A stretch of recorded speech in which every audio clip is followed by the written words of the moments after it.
Hey everyone, Dr. Chem here, and welcome to this explainer. Today, we're embarking on a cinematic educational journey right into the heart of the science of sampling. We're going to unpack a truly fascinating puzzle. How in the world do researchers solve the seemingly impossible task of knowing what millions of people think, or how thousands of pieces of equipment are operating without literally measuring every single one of them? It's all about the methodology of extracting truth from data, and it fundamentally shapes the news you read and the statistics you trust every single day. Here is our roadmap for today. We'll kick things off with population versus sample, then move to the simple random sample, explore systematic, stratified, and cluster techniques, delve into the convenience trap, and finally wrap up with sampling errors and representativeness. Let's dive in. Part 1. Population versus sample. Because to genuinely understand any piece of data, we first have to figure out exactly whose data we're actually looking at. So in research terms, a population doesn't just mean all the people in a given country. It literally means all members that meet a very specific criterion.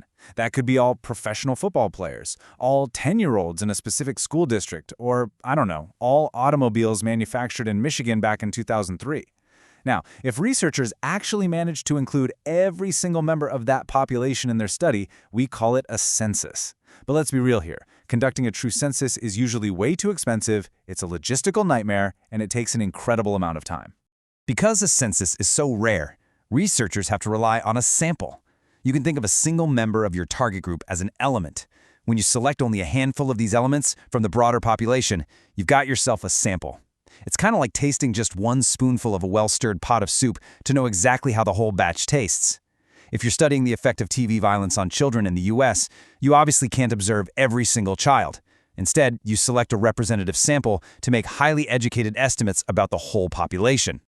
Now this brings us to a stark divide in how we actually go about picking that sample. Probability versus non-probability sampling.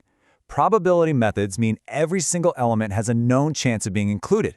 It gives us that rock-solid mathematical confidence. Non-probability methods, on the flip side, pretty much leave us guessing because there's no real way to estimate the probability of an element being chosen. Which brings us to Section 2, the simple random sample. Let's look at the absolute gold standard of probability sampling, starting with its purest form. Drawing a simple random sample actually requires 4 super meticulous steps. First, you define the population. Second, you construct an exhaustive list of every single member. Third, you draw the sample using something like a randomized computer program. And fourth, you successfully contact the members of that sample. But I gotta tell you, step 2, getting an exhaustive, completely up-to-date list of everyone is almost always where the real world gets incredibly messy. But if you can somehow pull this off and truly give every single element an equal chance of being selected, well, the math works beautifully. Your sample should perfectly mirror your parent population. That allows you to reliably infer that whatever traits you found in your tiny group accurately represent the traits of the massive group you actually care about. Let's move on to Section 3, Systematic, Stratified, and Cluster. Because we have to ask, what happens when simple random sampling is just practically impossible? What if your population is just too massive, or you simply don't have that perfect, exhaustive list? Well, this is where the sheer ingenuity of survey methodology really shines. Researchers have engineered some brilliant advanced tools to solve this exact problem without sacrificing their statistical integrity. Let's break down our alternative options. With systematic sampling, you might stand at a supermarket door or an assembly line and survey, say, every 10th person or item that passes by. With stratified sampling, you divide your population into similar subgroups, like income levels, and sample randomly from within them to ensure perfect demographic representation. And then there's cluster sampling, where you sample entire natural groups. Think about randomly picking 5 whole apartment buildings or villages to study lighting efficiency. That saves immense amounts of travel time and money compared to visiting random scattered units across a whole city. But you absolutely must be aware that these clever methods come with unique traps. Take systematic sampling. If you decide to pick every 10th house in a perfectly planned grid neighborhood, you might accidentally only sample houses on corner lots, and corner lots might be valued differently, which completely ruins your representative randomness. You have to ensure your sampling interval doesn't secretly align with some hidden pattern. And keep in mind the crucial difference between our other two methods.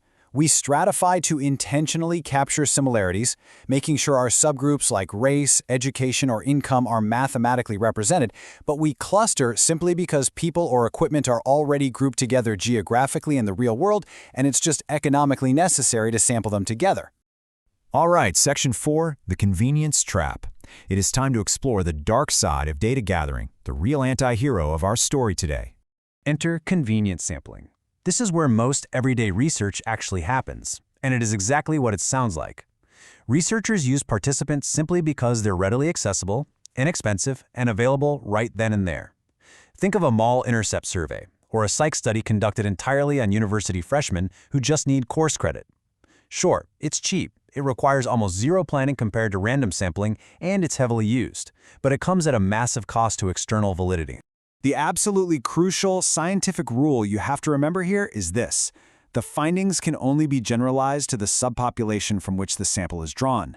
Meaning, if you sample students from just one rural school, your findings only apply to that specific demographic in that specific area.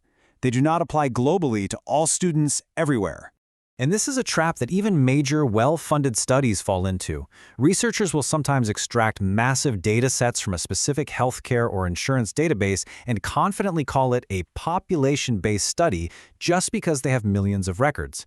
But those millions of records only represent the specific people eligible for that specific database.